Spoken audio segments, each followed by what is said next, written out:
Welcome to another exciting episode of Knorr Taste Quest. And you gotta believe me when I say that indeed, hot just got hotter. And it's all brought to you by the brand that cares as much about the food that you make for your loved ones as you do, and co-sponsored by Costaris Motors and Kenwood. This is the Knorr Taste Quest. And I'm your host, Manny. And every week, as always, our contestants pit their culinary prowess against one another to discover the Knorr Taste Quest champion who would earn the bragging rights as Nigeria's culinary best. And I must say so, folks, it truly has been an awesome time so far on the show with all that exciting culinary education going on, lots of adventure here and there. And now that we're getting close to the end, we all can see that the heat is cranked up higher and higher. I believe cooking is about creativity. So what people don't expect you to bring with that, you just have to bring it out, and that's what I did. I hope this is the beginning of better things for me, I'm sure. Yeah. Oh, I just expect the best, generally. When I'm taking to the next level, I'll take their corrections and do much better. Now, last week, our contestants had to make huge huddles when they were given fresh prime ingredients, dried ingredients, semi-processed ingredients, processed ingredients. As a matter of fact, a grand total of 25 ingredients. Now that sounds like a bunch. Maybe that's the reason why Chinelo just couldn't take the heat and got herself out of the running completely. Any words for her, ma'am? Chinelo, I've watched you through the competition, and you did some great times. You had some great times, and sometimes we're not so good. But go ahead, continue your research, be a better cook, love what you do, enjoy taste of food, and sky's the limit for you. You've done well. Congratulations. Thank you. I wouldn't say I am surprised because judging from the comments and just basically from the comments, I could tell that I was the worst for today. So I wouldn't say I'm surprised. Now, on the brighter side, Dixon waltzed her way through all the ingredients and somehow managed to come out tops in the day's task. It's a beautiful feeling, I must say, winning for the second time. It's a beautiful feeling, coupled with the fact that I know what the other contestants can do, and then I'm being the top of the class. It's a beautiful feeling. Well, I can only hope it gets better from here. I'd not like to be that person who's been put on the great heights and then falls from there. I hope to get better. I hope to deliver, better than I have. And in other news, Moses and Doom also had a lot to say about their extremely lucky escape from the motley of ingredients and their expectations going forward as well. Feels good. I still thank God that I'm still in the game and hoping to do better. I was saved by the cream, but mostly by God. The game is on. I'm ready for the next level. Now, we'll surely get back to the motley of ingredients and all the hot run-ins, but for now, let's meet our esteemed judges, starting off with our executive chef, Dr. Robert, and our sous chef, Chef Freggs, and our second sous chef, Chef Renee. Stay with us. The Knorr Taste Quest will be back after the break. Welcome back to Knorr Taste Quest. Let's meet our contestants.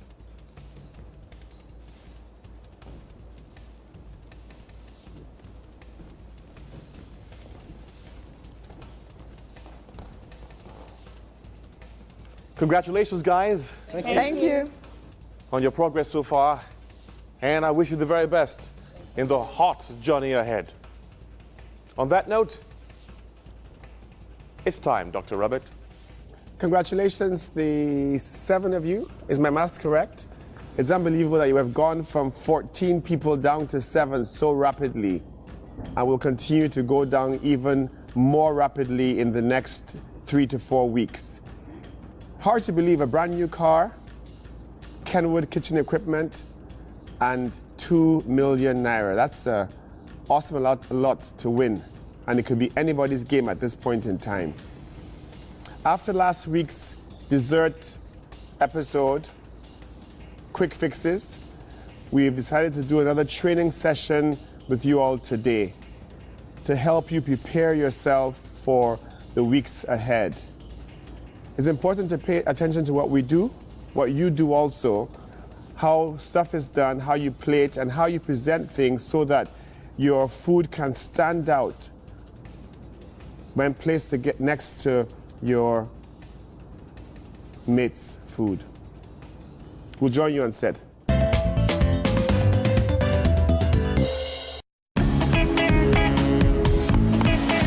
My new Knorr cubes are here. And the flavor is 3 times meatier. 3 times? Yes. Fun. I can't wait to start cooking.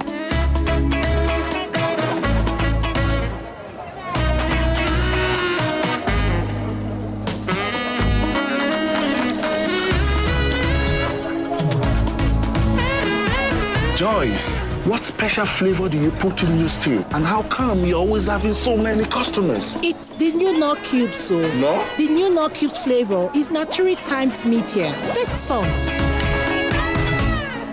I think I'll have some more. Taste the Knorr difference, now with 3 times meatier flavor. Today is going to be a little different take on your training. We're going to look at stuff that you all did last week. Ojo, for instance, did a very nice pastry that was just unbelievable. So he will take the stage and show you all what he did, how he did it, and we will assist with that. Wando did an excellent peanut brittle, or nut brittle as she called it. We'll also do that again today. And then Pupola did a shortbread that was really awesome.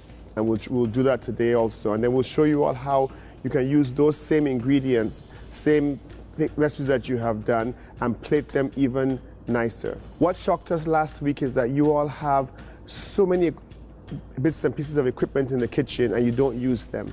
So before we go into this, we're going to show you the equipment that you have and how you can use them. It's not a rule of thumb, it's not a must-do, but it's always nice to tie your apron in front as opposed to behind you. And the reason being, when it's in front, you can see it, you can undo it quickly in an emergency. If your apron is tied behind you and it catches fire, you can't find the knot, the bow, and whatnot. In front, it's a little easier to do. So I always advise that if your apron string is long enough to tie it in front of you as opposed to behind you. Equipment that we have here is stuff that we have all seen in the pantry. Your Kenwood kitchen machine. And they call this what? Meat grinder. And this here? It's a food processor, but it's also a form of a kitchen machine. It's the downgrade, so to speak, of the Kenwood.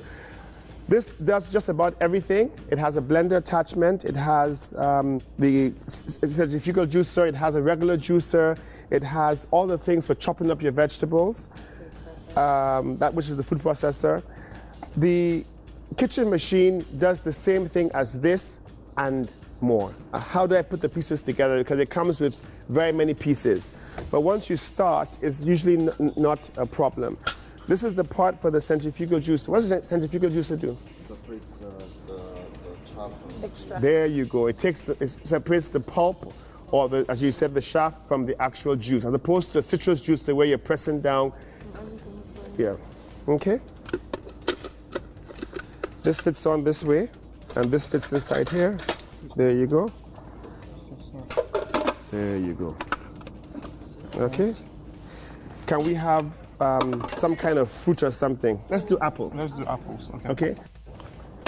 Can we cut them into half? They've already been washed. It has. No, Is it there? yeah. Yeah.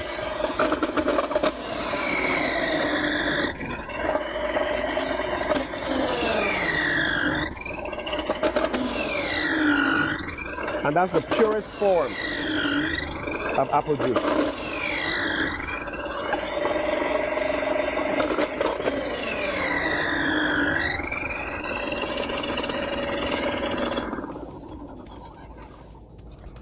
Natural, easy, and when you all were looking for what to do with syrups and your pomegranate and stuff like that, you had the machine to make it zap, zap, zap for you. But look at this. This is pure unadulterated apple juice. And you can use that for any kind of sauce that you want to make whatsoever. Same machine. Same machine. This bowl is multi-purpose.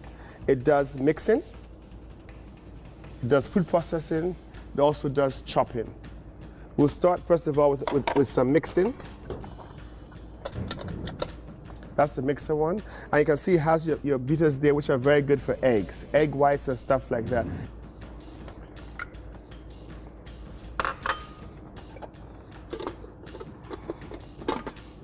Nope.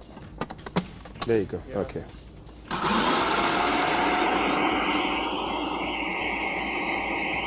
And what's so nice about this is you can add sugar into here, you can add more stuff into here as it's beaten. And you can beat these eggs until they double in size and turn almost white. The thing about the kitchen machine, which you all call the mixer, it also has the attachment for mincing meat. So if you buy this, you then have all those attachments available for it. There you go. Okay. Yeah. Okay, use this and push it through.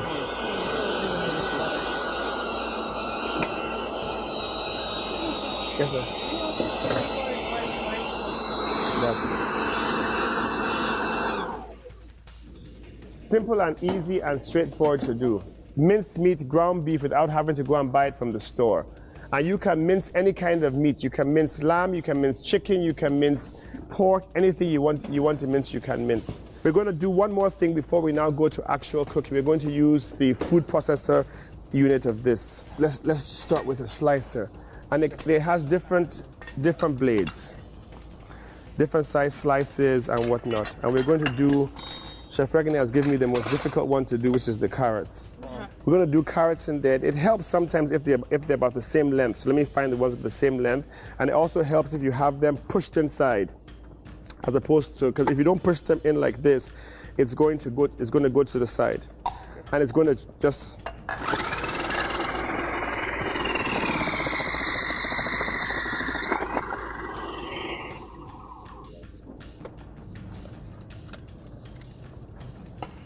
Evenly sliced, all the same slices. So instead of using class. Makes life so easy. Lots of culinary education going on. Interesting.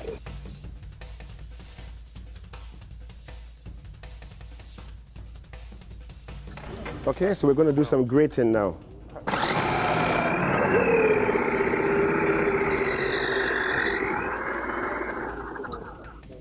A spatula, please. And you can see all of them. Coleslaw done. Olabade. Coleslaw done. Even strips of carrots. And done in seconds. The Knorr Taste Quest Kitchen. This is more than a kitchen.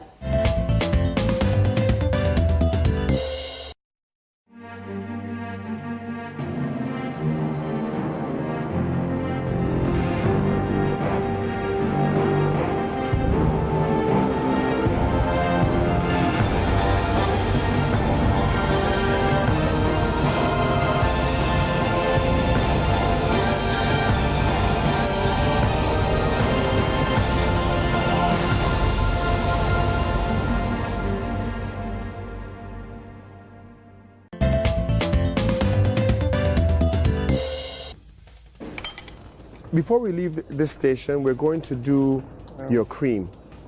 You all whipped cream until it turned to butter. Okay? And that's from over whipping.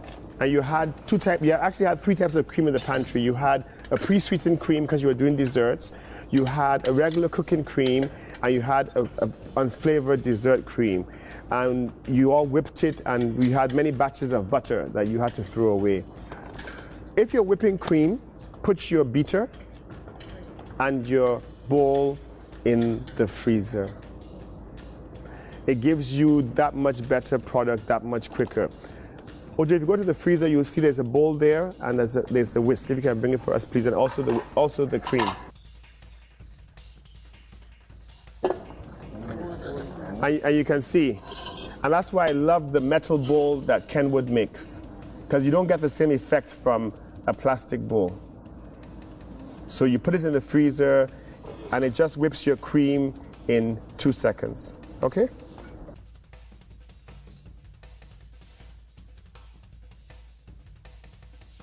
So the cream is cold, the bowl is cold, the whisk is And the whisk is cold. Let's put half of the same thing. Same thing.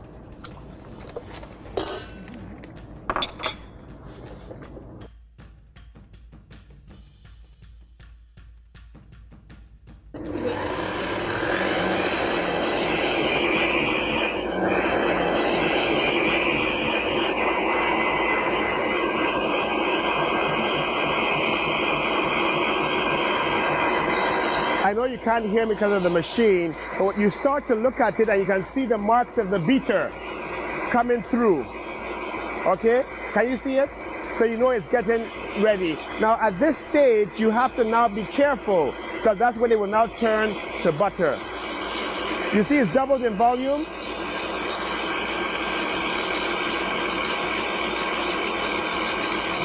And it's beginning to peak now.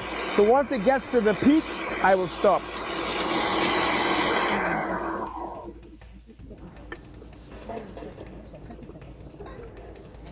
Now you can see the peaks. Awesome. Okay? Now you guys had it for 10 minutes, 15 minutes, and it turned to cream. From cream, it separated to milk and oil, and then you now made butter. And we're going to now go to next stages. So we're doing shortbread. We're doing nut brittle. We're doing pastry, which we'll do an apple and pear filling. So let's do our prep.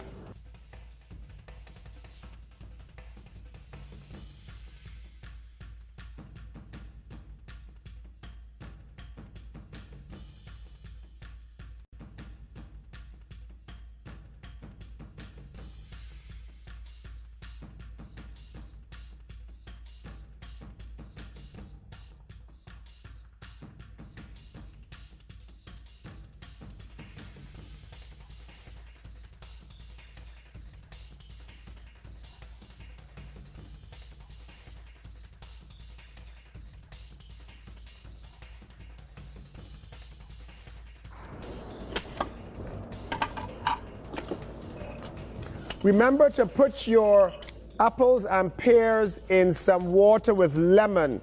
That will stop them from oxidizing and changing color.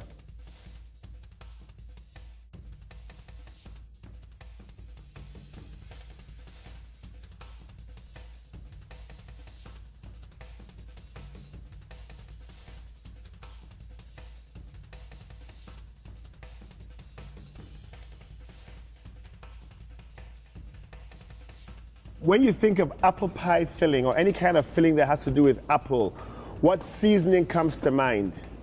Cinnamon. So we're going to more or less boil down the apple with a bit of butter. Already smells good. So he's going to add some sugar to the butter. And remember, we're not working with a recipe because we figured that you guys worked on set without a recipe because you don't know the recipe to heart when you come to set. We're going to add apple.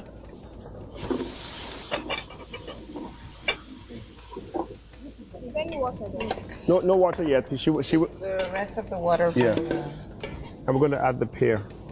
And the pear as well. Did you get the pomegranate? Okay. So where's the Knorr Classic, please? Thank you. I'm going to do about a quarter of half of one, or a quarter of one, just to give you a salty tinge. And then let it Okay. So now you just allow it, stew down. Can we put a lid on this? And while that is stewing by itself, we have our rice in the rice cooker cooking by itself. Nobody has to worry about that. And we'll move to a station for Mr. Ojo. Now, Ojo, what ingredients did you use for your pastry? I use flour, Okay. butter, sugar, and pinch of salt. And pinch of salt. Okay, let's use the same flour, butter, and sugar, but let's take that pinch of salt and use a pinch of Knorr Classic instead of salt.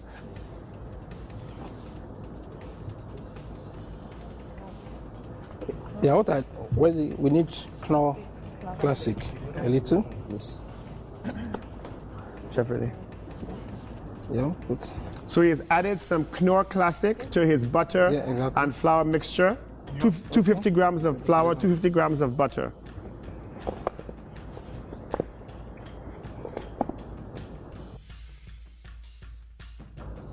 There you go. Okay, that's easy to do. Yeah, very, very easy to do, very simple and very straightforward. And we're going to use that pastry in two ways. One, we're going to do apple pear and pomegranate pie that we bake. We're also going to do one that we'll do and fry. Wanda, you're next.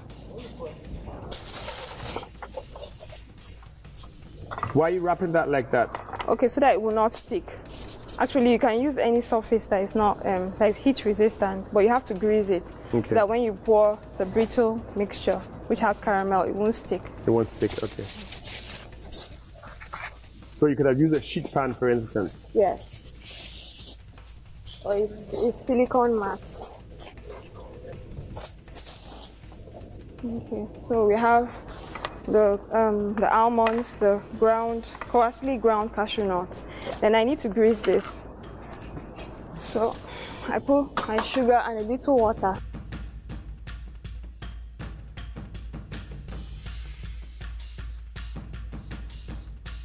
There you go.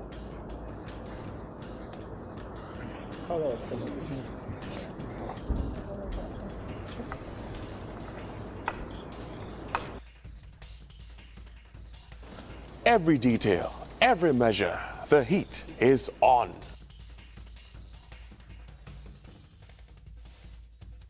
Okay. And you can see the nice rich golden color that is coming out of it. Okay, so it's okay now because the residual heat will still cook it. Okay. So now she's adding her cranberry, almond, cashew, and Knorr mixture to her sugar. So usually I do that. I pour it. Oh, you pour it immediately. Interesting, see? Temptation not to eat it straight away.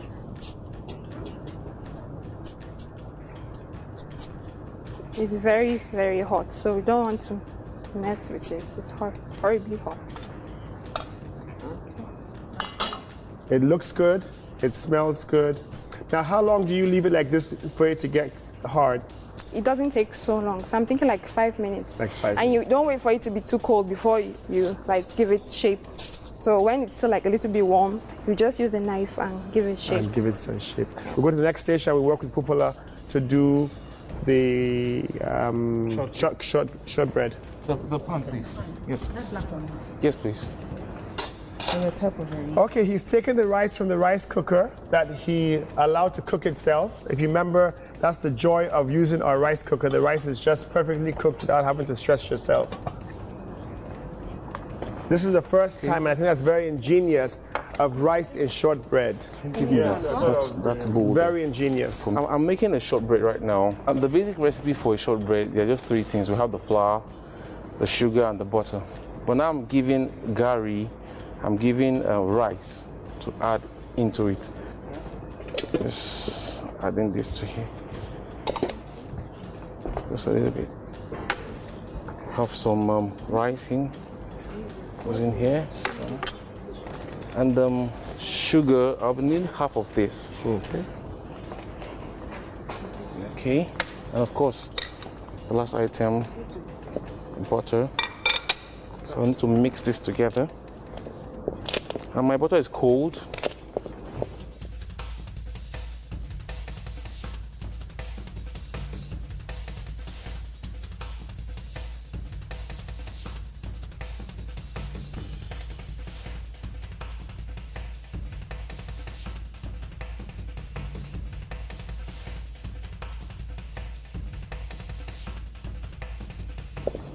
Knorr Classic, please. Knorr Classic, please. Sprinkle, yeah. Sorry. It's okay? Yeah, it's okay. Some more. And Doc, the Knorr Classic acts as salt and flavoring for the shortbread. Exactly. A lot of sweet things today, we are adding salt to them because it makes them that much nicer. It just kind of enhances the taste.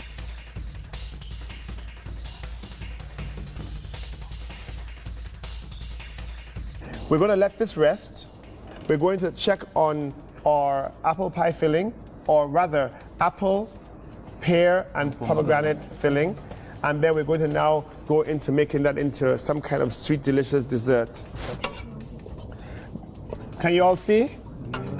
You can see it looks like a lot of apples. Look at it. And you have this nice red color that you will get from apple and rhubarb, but we have done apple and pomegranate. And it looks very good. Okay, so we'll put this off now, and we will go and work with the pastry that Ojo has made for us. Yes, so much culinary education going on right now, but hey, the Knorr Taste Quest will be back after the break.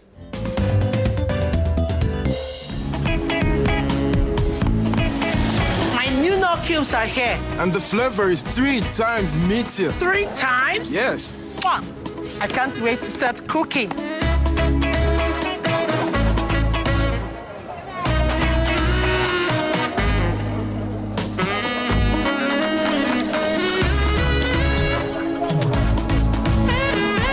Joyce, what special flavor do you put in your stew? And how come you're always having so many customers? It's the new Knorr cubes, so. No? The new Knorr cubes flavor is now 3 times meatier. Taste some. I think I'll have some more. Taste the Knorr difference, now with 3 times meatier flavor.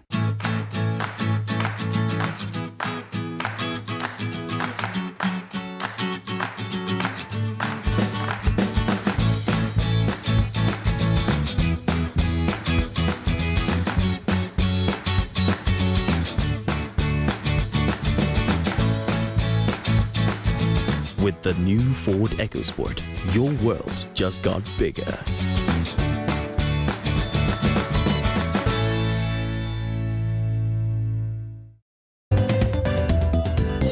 Welcome back to Knorr Taste Quest, and the heat is on.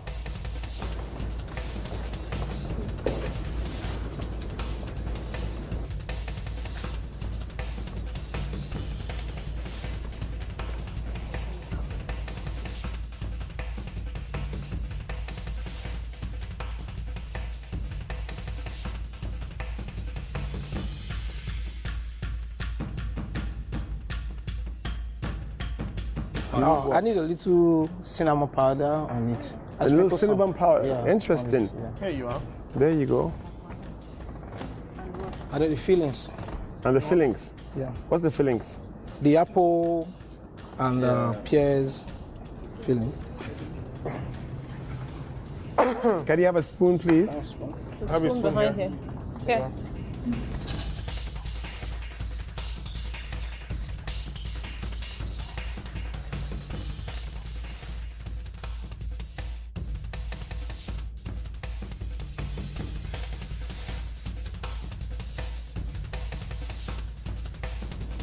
Now he's rolled it up from the edge, and it's proven to you all that he's not been disappointed by his pastry with the very high content of butter.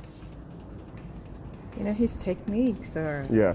He's also rolling it more than once, so it's almost like you're layering a croissant where you have several layers of dough together.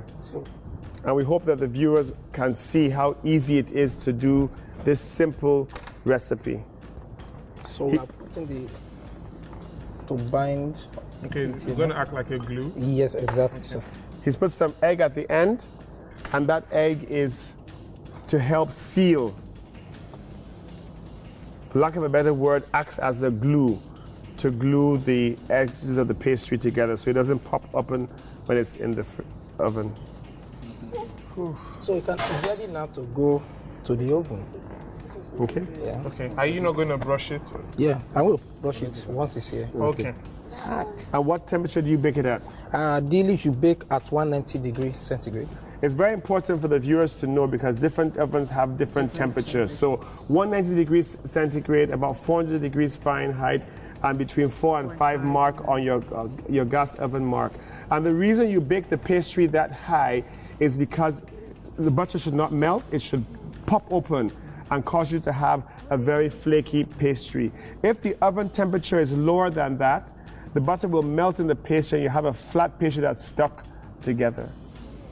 You egg wash for 2 reasons. One, for appearance, and one, that same appearance helps you to know that your pastry is almost ready because the egg wash gives you a solid golden color.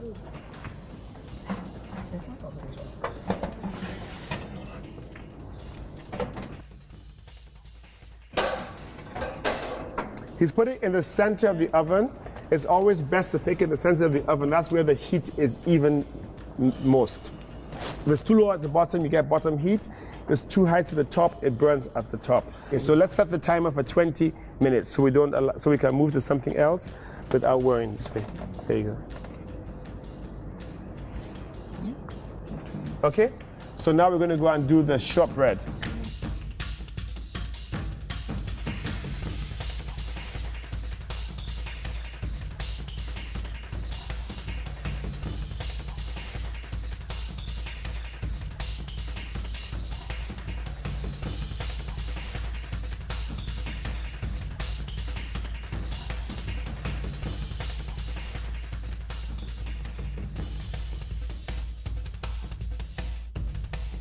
Take your spoon, Olabade, and can we have a plate for this, please? So you don't put too much, remember. Oh, no, no worries. Okay.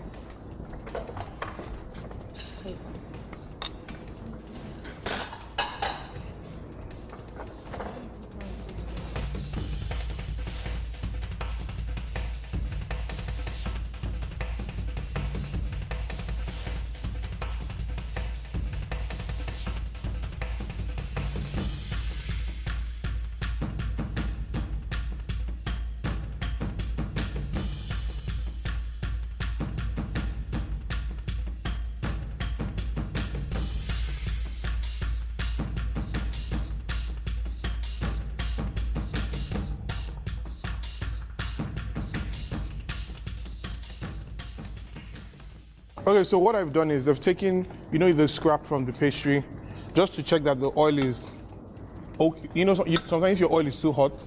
I call that really happened with some of your raviolis last week.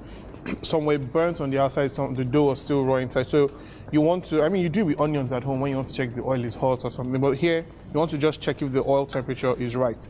And the more things you put in oil, when you deep fry, it drops the temperature. So you want the temperature to be right enough. Right, so the oil is, I just need to turn it golden brown, then I know it's hot and we're good to go.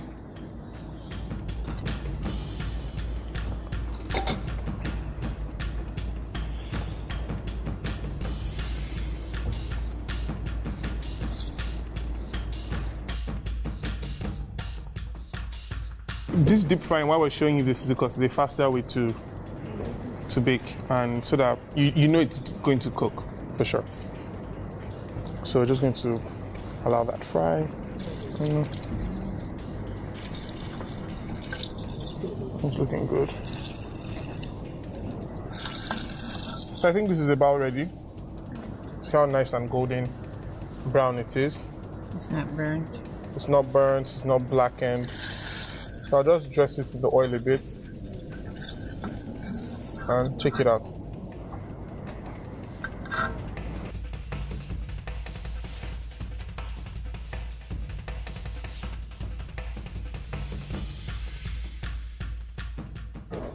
So he has rolled out his short crust pastry.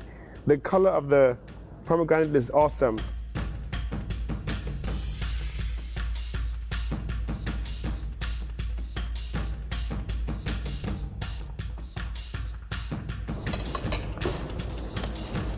Okay.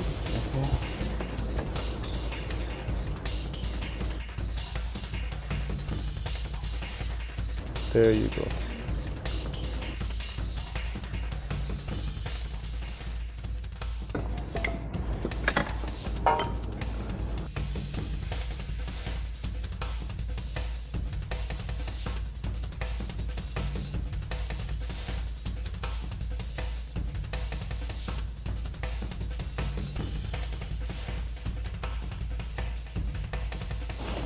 shortbread always has the classic marks of the fork on it.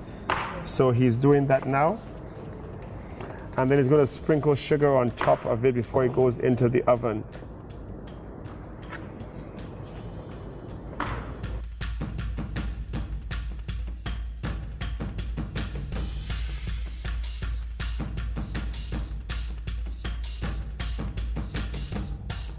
So we're making poached pears in red wine, okay? And in the pot, real quick. I'm gonna use about the whole bottle. It's a lot of pears. Thank you very much.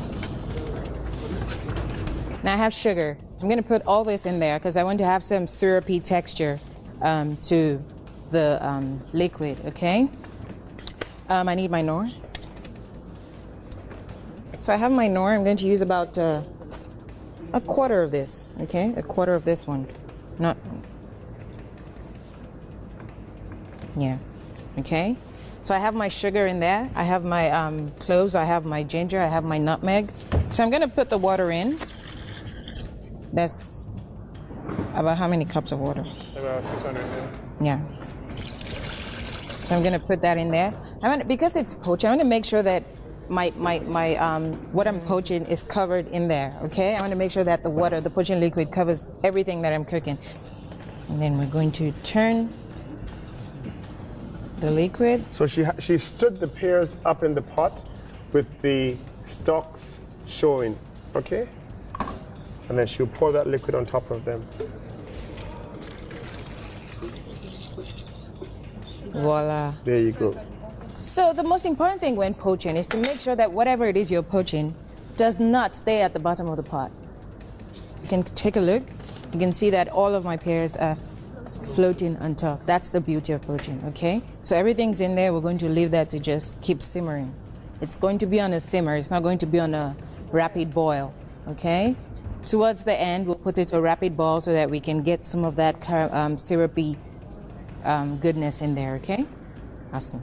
Okay, we'll have one more thing to do and then we're done. Olabade, if you can get us 5 whole eggs and 5 egg yolks. Okay, about 2 cups of milk, some sugar, and vanilla bean pod, and come and do us an egg custard very quickly, which you struggled to do and gave us scrambled eggs last week.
What you want to do is pour half of your milk.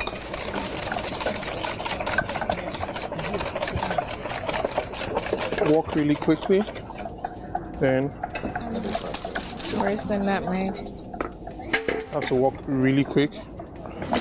So you want to keep whisking.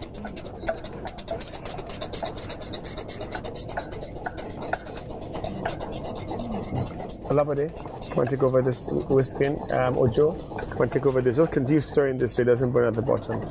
Okay? Okay, so let him take over that. So you just need to keep stirring. Okay? Okay, so this is faster than doing you have a metal bowl on top and then stirring over. That's a completely different sauce you're making.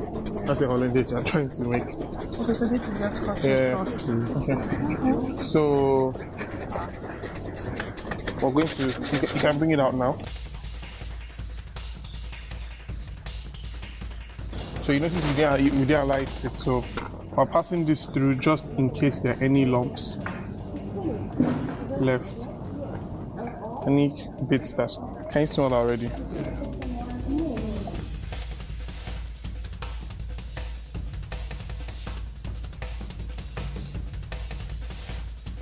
We're pouring the egg custard over your bread and butter pudding.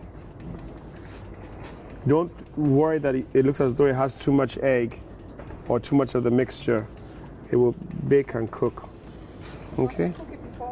You don't have to. This is you can actually do, but this is the nicer way to do it. And you want to let it sit in the mixture for about 10 minutes before you put it inside the oven.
The chocolate sauce that Chef Renee is going to use for plating was basically dark chocolate melted down with cream. When it got to a stage where it was nice and creamy, we added a big dollop of butter to it and just continue stirring it slowly until it has reduced itself to this. Okay? Okay, so here's what I'm gonna do. Like a pastry brush is something that's versatile in most kitchens for bakers and all. So I'm gonna just take a little bit of this and I'm gonna just go like so. Just so I have that streaky mark on there, okay? And I'm gonna take my pear just to get that butter. Okay. I'm gonna put it right here, okay? Let's not forget my orange supremes. That's for color and for more sweetness. Just on the side, like that. Okay? Instantly brings it to life. And then what you want to do is just sort of swell. Okay, a little bit of even the pros air, okay? But what you want to do is just, now this is hardening up. It's getting thicker because I took it off the heat. But what you want to do is get a nice swirl on there and get the chocolate on the pear so that when you go to eat it, you get that chocolatey goodness with it. Let's try and salvage this. There you go.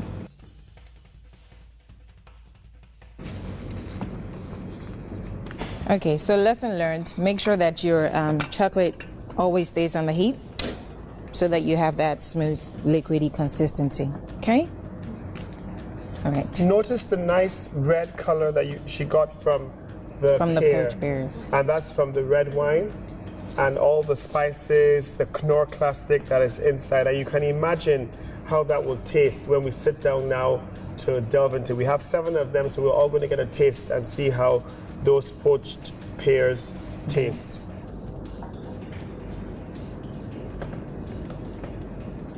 I know it looks like, in quotes, but you can be artistic with it a bit.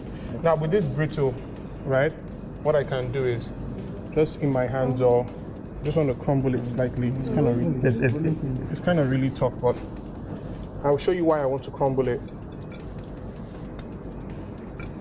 I'll just crumble some on there to start with. I'll put my pear here. I'll move this to the center. Now the cream, I don't want to, in case the chocolate is hot, the pear is warm. Have another spoon. I'm going to try and make a canal.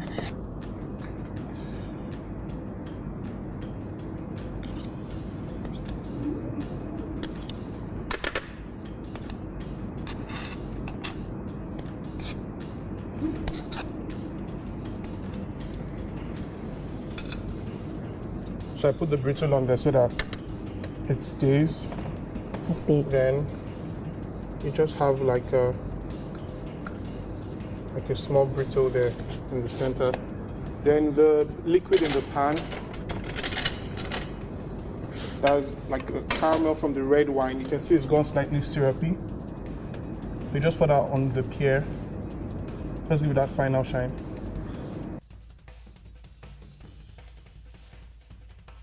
So what I would do is get these two nice pieces here. Let me get a. Now by doing that, you can see the beauty of the folding and the inside of the. Good job with the rolling, Joe. Yeah, it's been cut already. Okay, no, it's too small. What I want, so I would just.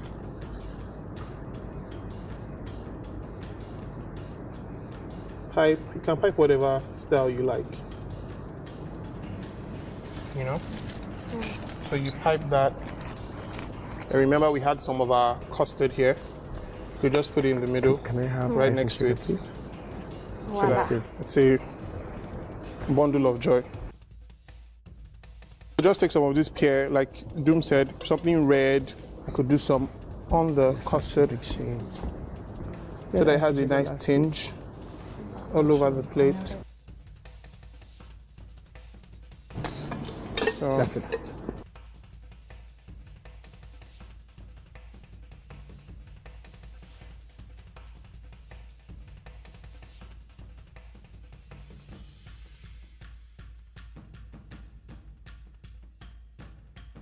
This is thick enough. Just plate it right next to it as well.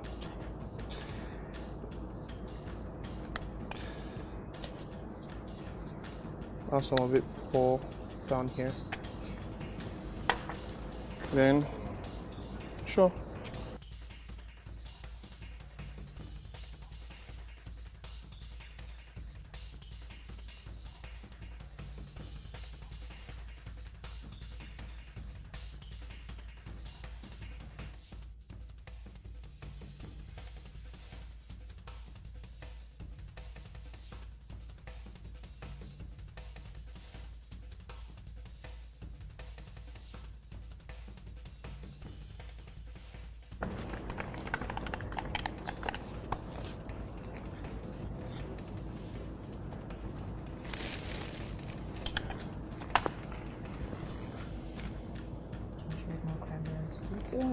Chef, Ali, if you want to.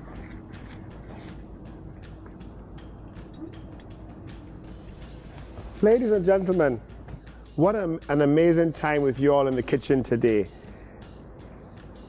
Unbelievable. Everyone is actually skilled and you all have actually picked up a lot of stuff over the past weeks.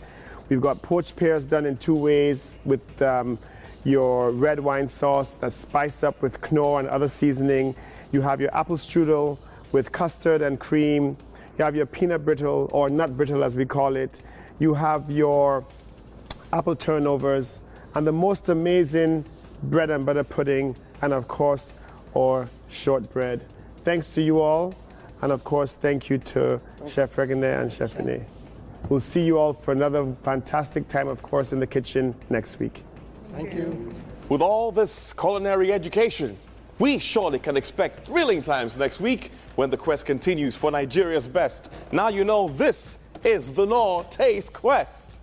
And for those of us at home, you know with Knorr, everyone is a winner. And that is the reason why there are prizes to be won every single week by the viewers. Just answer the weekly question correctly. And by the way, the numbers of last week's winners are on the screen now. Congratulations. This week's question is, what are the names of our judges? What are their names? Is it A, Dr. Robert, Chef Bimbola, and Chef Regs? Or is it B, Chef Regs, Chef Fife, and Chef Peter?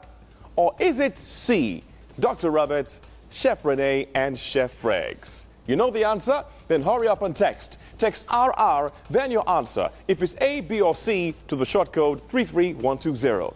The first 20 correct entries will get exciting prizes from Knorr, so hurry up and text.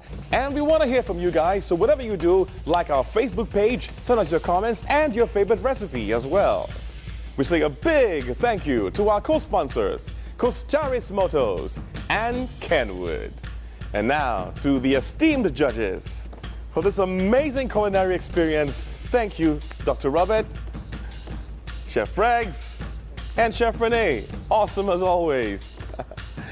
And I'll see you all same time next week on Knorr Taste Quest. From me, Manny, it's goodbye.